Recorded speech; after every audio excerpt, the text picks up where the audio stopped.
Pembelajaran berdiferensiasi. Perkenalkan, kami dari kelompok 2 yang beranggotakan 1. Ratih, 2. Amelia Bunga, 3. Ayun Siwi, 4. Fitri Ayu, 5. Arantika.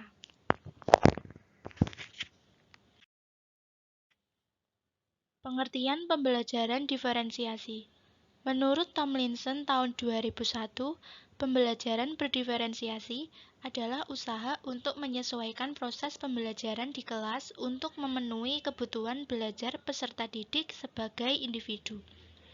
Menurut hasil diskusi kelompok kami, pembelajaran berdiferensiasi adalah pembelajaran yang memperhatikan kebutuhan peserta didik, memfasilitasi peserta didik untuk belajar sesuai dengan kemampuannya, dan melibatkan partisipasi aktif peserta didik sehingga proses pembelajaran dapat berjalan dengan optimal dan tujuan pembelajaran yang sudah ditetapkan dapat tercapai.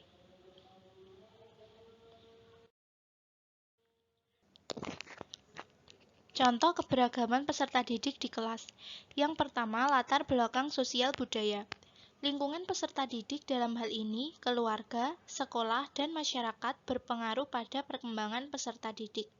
Yang kedua, kecerdasan. Kecerdasan verbal linguistik, logis matematis, visual spasial, intrapersonal, interpersonal, kinestetik, kecerdasan musikal, dan naturalistik. Yang ketiga, tingkat perkembangan peserta didik, tingkat perkembangan aktual, dan tingkat perkembangan potensial. Dan yang keempat, modal belajar, visual, auditori, dan kinestetik.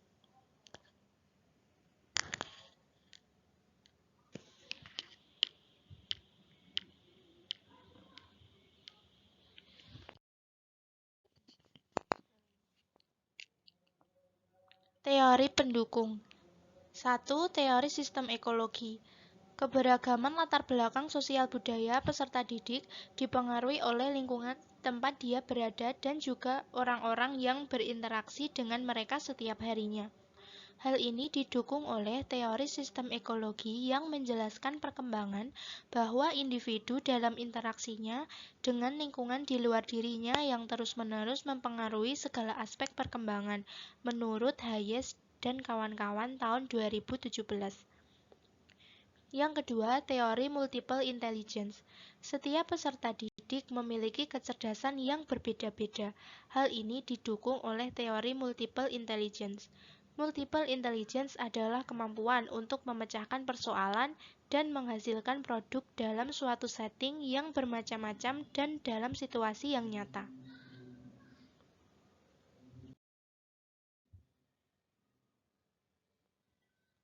Yang ketiga, teori Zone of Proximal Development atau ZPD. ZPD menekankan pada pembelajaran mandiri dan terbimbing.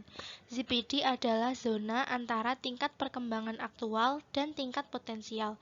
Tingkat perkembangan aktual tampak dari kemampuan anak menyelesaikan tugas secara mandiri, sedangkan tingkat perkembangan potensial tampak dari kemampuan anak menyelesaikan atau memecahkan masalah dengan bantuan orang dewasa.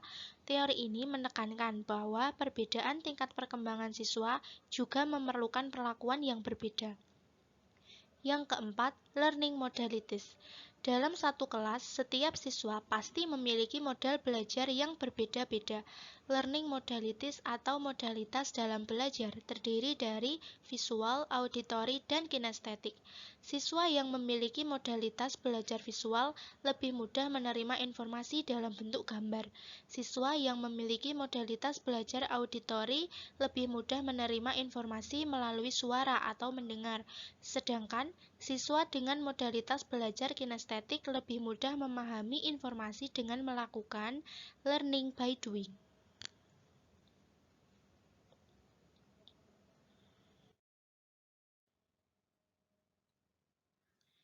Dengan memahami definisi pembelajaran berdiferensiasi, keberagaman peserta didik, dan teori-teori pendukungnya, maka diharapkan nantinya kita dapat menyusun rencana pembelajaran dan melaksanakan proses pembelajaran yang berpihak kepada peserta didik.